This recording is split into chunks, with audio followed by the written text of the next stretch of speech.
inquest. The death of Joyce Echaquan. The Atikamekw woman filmed her last moments at a Quebec hospital, being verbally assaulted by medical staff.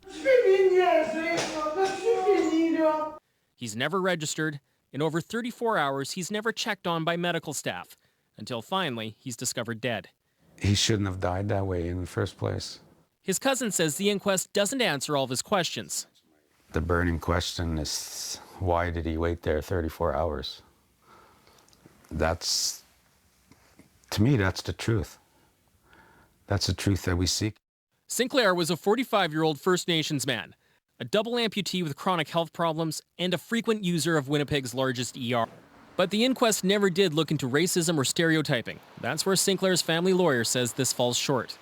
Based on those stereotypes, they assumed he was there because he was drunk or homeless or otherwise not in need of medical care. Brian Sinclair, an Indigenous man from another victim of capitalism. Brian Sinclair, an Indigenous man from in central Canada, died in the emergency room, Department of Windling Health Service Center, HSC, in September 2008. He was 45 years old. He had sought care from the family physician at a primary care clinic. He was then referred to the emergency department of HSC, located just a few blocks away from further care. Brian Sinclair was sent by taxi to the hospital in his wheelchair. He entered the emergency department room, most comprehensive hospital in the area, after being ignored, unattended, and uncared for the next 34 hours. He later died of complications from a treatable simple bladder infection.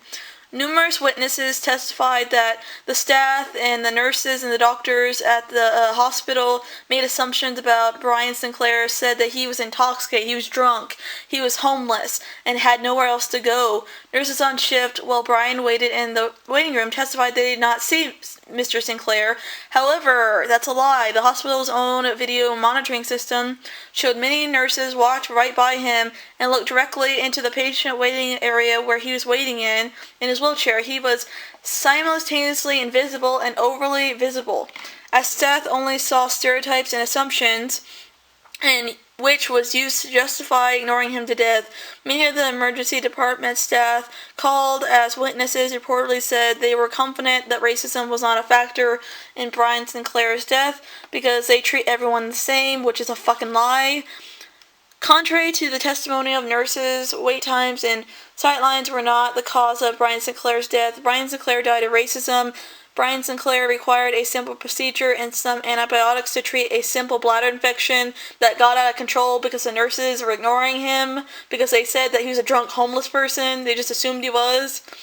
You know, and what's even more troubling is that some medical students to this day, very recently, as in a study I think that came out in 2017, still think that black patients and people of color patients feel less pain than white patients. Hey guys, welcome back to my channel here. It's Lavender here, and today I'm doing another true crime case. Today I'm doing the true crime case, the death of Brian Sinclair and Joyce Echaquan from racist nurses in Canada. They were both Indigenous. So let's get started into this true crime story. So here we go. So Joyce was a 37-year-old Indigenous Native woman, native to a part in Alaska, and a mother of 7 from Manakwan, had been frequently visiting the hospital since 2014. She had a known prior heart complications and conditions that required a pacemaker, so she was in and out of the hospital. Due to her distrusting medical staff, rightfully so due to systematic racism, and not being fluent in French because the part of Canada that she was in, they spoke a lot of French. She would record Facebook Live videos during her hospital visits and have a cousin translate for her. Another cousin said that Joyce would often talk about medical staff seeing fed up with her and would only make sure she was not in pain, and rather than actually treating her conditions and actually helping her, they just gave her pain medication instead of fixing the problem. A earlier incident before the whole true crime situation leading up to the events, whereas when Joyce was mistreated by hospital staff, happened in late August 2020. 33-year-old Jennifer MacDonald, a patient attendant at a local Alzheimer's center who was at the hospital center to support her father, overheard Joyce screaming in a nearby cubicle and expressing concerns about her treatment. MacDonald described Joyce's medical attendants as indifferent, cold-hearted, and acting like they didn't care, verbally abusive and aggressive, racially aggressive. They said they were ignoring her pleas, and overheard a nurse ask, will she ever just shut up? She approached Joyce at one point to see if she could help, but was told by staff to mind her own damn business. McDonald did not know the woman being mistreated in August was Joyce until she saw a Facebook Live video and recognized her.